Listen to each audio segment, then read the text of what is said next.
बिस्मिल्लाहिर्रहमानिर्रहीम। अस्सलाम वालेकुम। मेरी आप सभी से इल्तिजा है कि एक मरतबा दुरूद इब्राहिमी पढ़ लीजिएगा। बिस्मिल्लाहिर्रहमानिर्रहीम।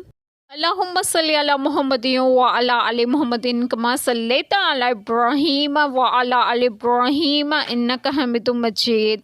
अल्लाहुम्मा बारिक अला मुहम्मदिन व अला आलि मुहम्मदिन कमा बारकता अला इब्राहीम व अला आलि इब्राहीम इन्नका हमीदुम मजीद। बिस्मिल्लाहिर्रहमानिर्रहीम।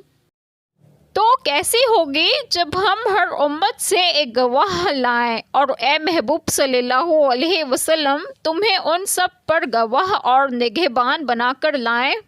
बिस्मिल्लाहिर्रहमानिर्रहीम। आज जो बात मैं आप लोगों से डिस्कस करूंगी वो ये है कि साथ करीमा में है तो कैसी होगी जब हम हर उम्मत से एक गवाह लाएं उस नबी सल्लल्लाहु अलैहि वसल्लम को, और वो अपनी उम्मत के ईमान व कुफर और नफाक और तमाम अफ़ाल पर गवाही दें, क्योंकि अनबिया अलैहिस्सलाम अपनी उम्मतों के अफ़ाल से बाखबर होते हैं।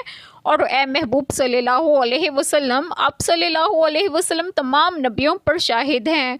आप सल्लल्लाहु अलैहि वसल्लम अपनी उम्मत के अमाल के शाहिद हैं, इसलिए कि आप सल्लल्लाहु अलैहि वसल्लम नबीउल अनबिया और सारा आलम आप सल्लल्लाहु अलैहि वसल्लम की उम्मत है। अल्लाह ताला हम सब के तमाम गुनाहों को माफ़ फरमाए और हमें सिरात मुस्तकीम की राह पर गामज़न करें, और आप सब के घरों में खुश खुरम रखें और उस सेहत तंदुरुस्तगी भी दें। आमीन। जज़ाकल्लाह खैर।